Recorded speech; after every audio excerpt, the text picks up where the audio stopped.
Hello மக்களே, இன்றைக்கி இந்த வீடியோவில் நம்ம கருஞ்சீரக பொடி தான் அரைச்சி காமிக்க போகிறேன். இந்த கருஞ்சீரகத்தில் என்னென்ன ஹெல்த் பெனிஃபிட்ஸ் இருக்குன்னா, எனக்கு தெரிஞ்ச இன்ஃபர்மேஷன் எல்லாத்தையும் கலெக்ட் பண்ணி உங்களுக்கு தான் சொல்ல போகிறேன்.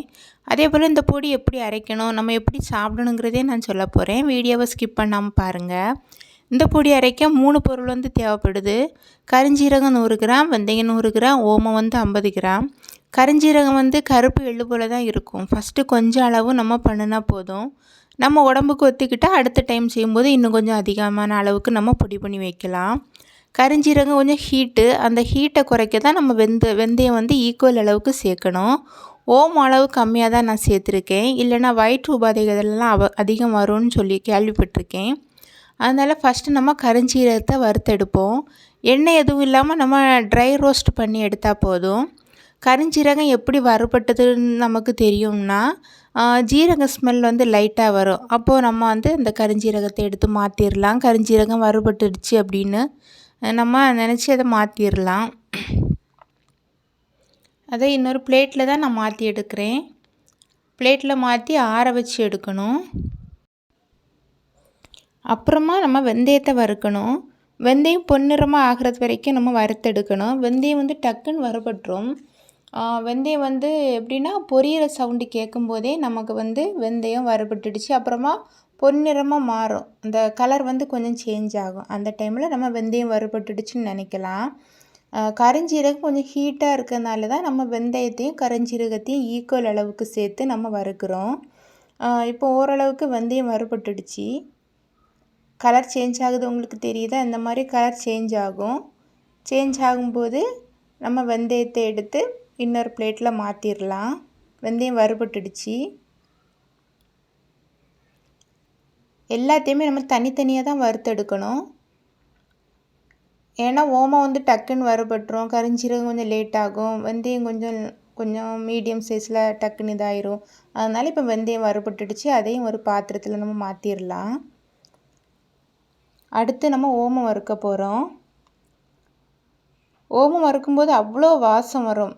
நம்ம ஓமம் வாட்டர் ஸ்மெல் ரொம்ப பயங்கரமாக அடிக்கும். எனக்கு ஓமம் வறுக்கும்போது டக்குன்னு ஓமம் வறுபட்டுடுச்சு. அந்த வாசனை அவ்வளவு நல்லா இருந்துச்சு, ஓமத்தோட வாசனை. ஓமம் டக்குன்னு வறுபட்டுரும். ஓமம் வறுக்கும்போது அடுப்பை லோ ஃப்ளேம்லேயே வச்சு வறுத்துக்கோங்க. நம்ம அந்த சட்டியோட ஹீட்டுக்கே ஓமம் வறுபட்டுரும்.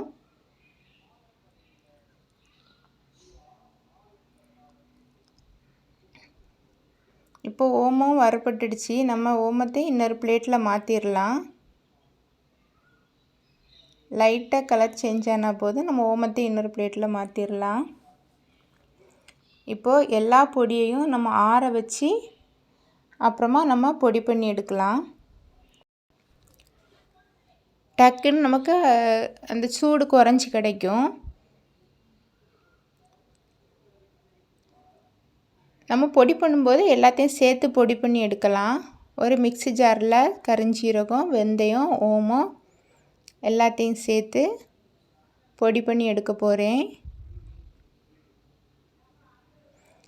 எல்லாத்தையும் சேர்த்து பொடி பண்ணி எடுத்துட்டேன். இந்த மாதிரி நமக்கு பொடி கிடைக்கும்.